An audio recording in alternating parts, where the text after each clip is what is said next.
અમદાવાદના SP ring road પર વસ્ત્રાલ નજીક ગમખ્વાર અકસ્માતની ઘટના સામે આવી છે,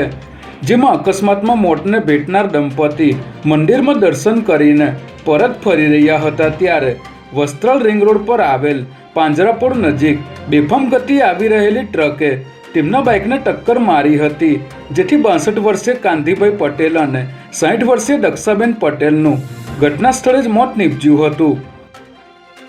અકસ્માત કર્યા બાદ ટ્રકનો ચાલક ટ્રક ત્યાં જ મૂકીને ફરાર થઈ ગયો હતો ત્યારે સમગ્ર મામલે પોલીસે ગુનો નોંધી ટ્રક ચાલકની ધરપકડના ચક્રો ગતિમાન કર્યા છે। શહેરીજનો આવતીકાલથી 22 જાન્યુઆરી સુધી અમદાવાદના રિવરફ્રન્ટ ખાતે ફ્લાવર શોની મજા માણી શકશે।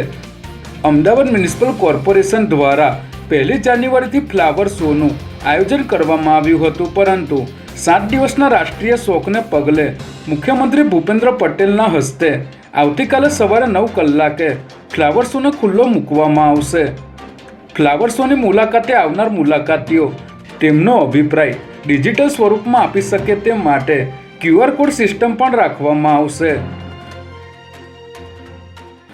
અમદાવાદની ખ્યાતિ હોસ્પિટલમાં દર્દીઓની જાણ બહાર એન્જિયોપ્લાસ્ટી કરવાથી 2 દર્દીના મોત નીપજ્યા હતા, જે બાદ અત્યાર સુધી આ મામલે એક જ ફરિયાદ નોંધવામાં આવી હોવાથી પીડિતોના પરિવારો અલગ અલગ ફરિયાદ નોંધવાની માંગ સાથે હાઈકોર્ટ પહોંચ્યા હતા અને ગુજરાત હાઈકોર્ટમાં કુલ 15 જેટલી અરજીઓ દાખલ કરવામાં આવી છે। આ અંગે અરજદારના વકીલે જણાવ્યું હતું કે ભોગ બનેલા 15 દર્દીની એન્જિયોગ્રાફી અને એન્જિયોપ્લાસ્ટી કરવામાં આવી હતી, જ્યારે એક જ ફરિયાદ થઈ હતી,